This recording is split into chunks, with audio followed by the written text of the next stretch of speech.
Now, from 6 Sports, this is Sports Overtime.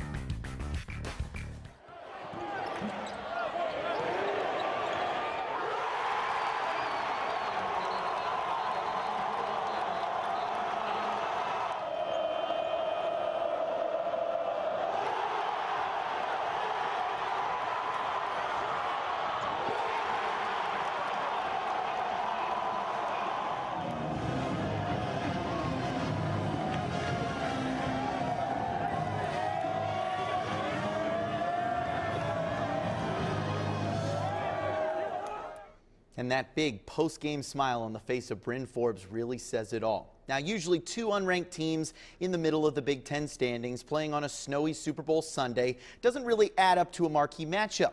But when it's Michigan and Michigan State meeting on the hardwood for the 175th time, you know it's going to be good. Take your snow and shovel it.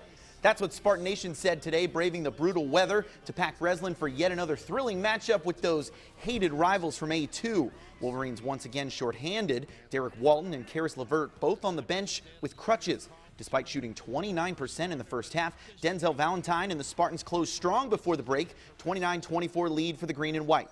Second half turns into a thriller. Back and forth battle all the way. 21 lead changes and 9 ties in this game. Zach Irvin gets the steal, then thank you very much. Michigan leads. Later, despite winning most of the battles on the glass in this one, Aubrey Dawkins gets up for the putback over the Spartans. Give him the and one as well. Wolverines lead again. 3 minutes to play. Spartans trailing by 2 when Valentine runs the fast break.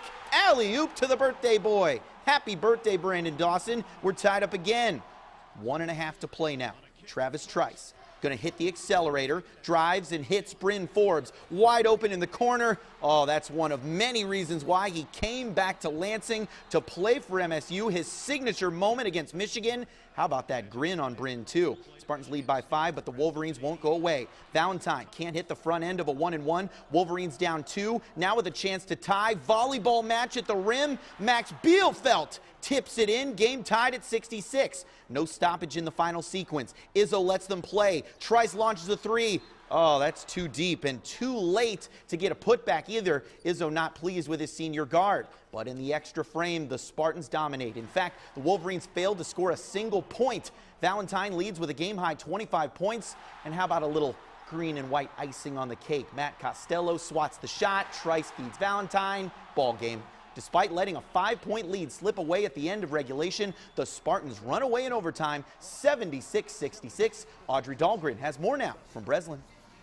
With today's win against in-state rival Michigan, MSU has now won 6 of its last 8. And not only did the Spartans beat their arch rival, but they leapfrogged the Wolverines in the Big Ten standings. It keeps us in the hunt, really. I mean, if we lose today, I mean, we're kind of on the outside looking in, but right now we're kind of in that pack with everybody else. So that's why it was so big for us. Our thing is just kind of get back healthy and just keep building on this. I mean, having great games from BJ, Denzel, and Bryn, we got to build off of this. We hadn't been playing good in overtime games, and we knew that it always going to start with our intensity and our defense, and yes, we did. We held them scoreless, and I think that, with Matt, playing great, coming up with some key rebounds, Bryn coming up with some defensive stoppers, I think that's what really helped us. It could have been worse. We could have lost in overtime, and it would have been the same thing as last year. And now, in my career, we're even against Michigan, and so that's a big positive. I'm so confused by the way this league and this year and this country has gone as far as big wins, little wins.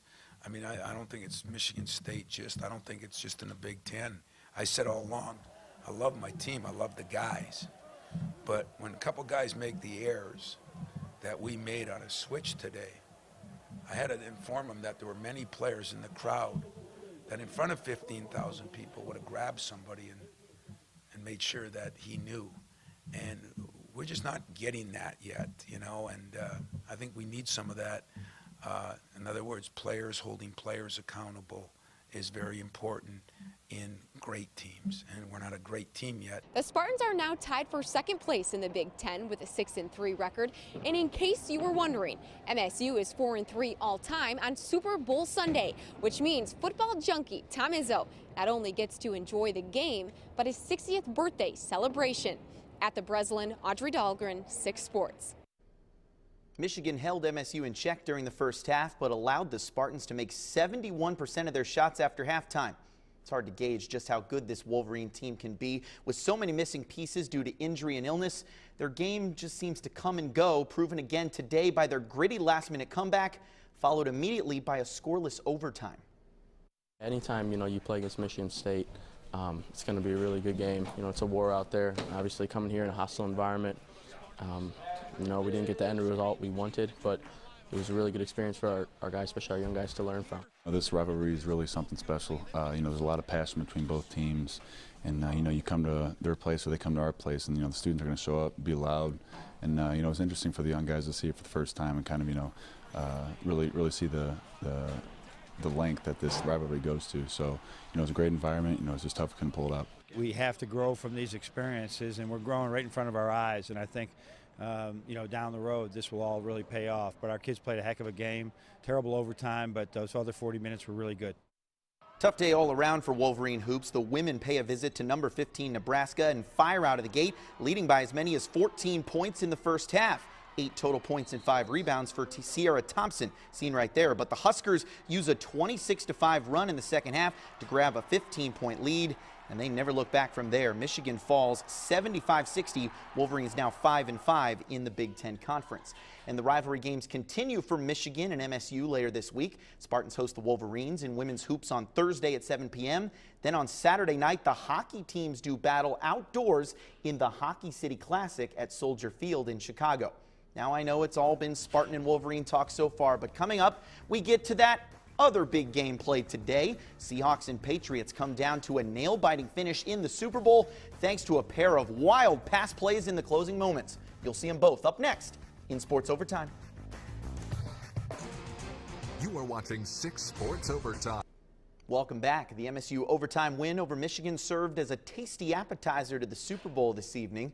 The game itself came not a moment too soon after all that nonsense regarding Deflategate soured all the Patriots pregame hype. Now, whether they let the air out in the AFC Championship or not, Tom Brady and the Patriots take the field in Arizona, chasing their 4th Super Bowl title in 14 years. Marshawn Lynch, well, he doesn't like talking to the media, but he loves tasting the rainbow. How about a little pregame Skittles snack? Brady, playing in his 6th Super Bowl, passes Joe Montana's record of 11 career touchdown passes in the big game. Patriots lead 14-7 late in the second. But the Seahawks mount a quick drive, and with just 2 seconds left before Katy Perry's halftime extravaganza, Russell Wilson hits Chris Matthews, no, not the TV guy, to make it 14-all. Third quarter, Seattle leads by 3 until Wilson runs a pretty little play fake. Doug Baldwin comes free. That gives the Seahawks a 10-point lead. No problem for New England, though. This team trailed by 14 points twice against the Ravens earlier this postseason. This Brady guy's no slouch either. Michigan alum goes to Danny Amendola. Seattle lead cut to 3. Then, with just 2 minutes left, the Brady bunch marches in. Julian Edelman with the grab. Super Bowl MVP honors for Brady again after throwing 4 scores. Wild finish ahead, though. Seahawks need a touchdown. 1:15 to play. Wilson throws it up to Jermaine Kearse. Ball bounces around. It's incomplete. Oh, wait a second. No, he caught it. How did he catch this? Take another look. Unbelievable play. Patriots thinking, oh no, we're going to lose another Super Bowl on a freaky catch. Oh no, Patriots, not today. Odd play call by the Seahawks on the goal line. Malcolm Butler picks off the pass. Patriots survive 28-24. One of the wackiest finishes you'll ever see. That's Sports Overtime. You have a great night. We're always on and always free. WLNS.com.